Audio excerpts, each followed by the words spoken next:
Hello everyone, my name is Christine Cruz and I'm a meteorologist with the National Weather Service in Salt Lake City, Utah. This short briefing will be on the exceptionally warm meteorological fall season across Utah. This briefing was created on December 3rd, 2016. First up, how did temperatures fare compared to the normal this meteorological fall? Remember, meteorological fall runs from September 1st through November 30th. Here is the average temperature anomaly across the country for the fall months. Most of the country was above normal, with the central part of the country well above normal.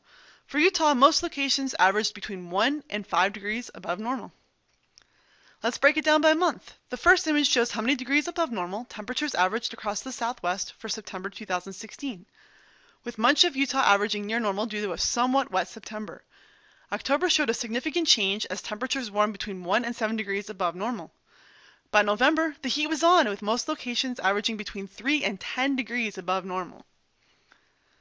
Record warm fall seasons were recorded in several locations. Salt Lake City, Provo, BYU, and Deer Creek Reservoir experienced the warmest fall on record. Logan reported the 10th warmest fall on record, Cedar City the 11th, and St. George the 7th warmest fall on record. What were the trends for precipitation for meteorological fall? Here's a map showing the departure of precipitation from normal across the country for the fall season.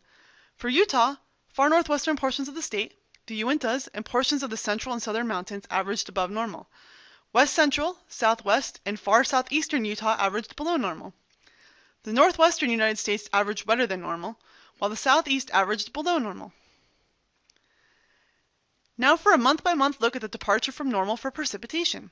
There's a significant difference between September and October, especially across portions of the northwestern United States. A similar trend can be seen for Utah. November was a drier month for most of the interior west.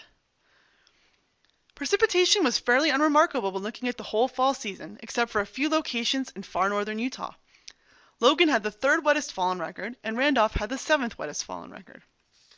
Salt Lake City set a few significant records. It was the warmest fall on record.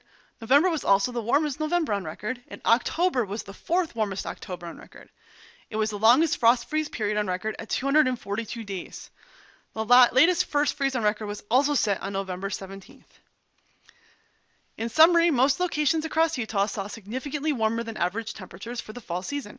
September started somewhat near normal, but by November, temperatures were well above normal. Precipitation-wise, September was a fairly wet month, followed by a drier October and November. And now the outlook for winter 2016-2017, or the months of December, January, and February. Currently, a warmer than average winter is expected across all of Utah, with equal chances for a drier or wetter winter. Thanks for watching. If you have any questions, feel free to send us an email. You can also like us on Facebook and follow us on Twitter. Thank you very much for watching.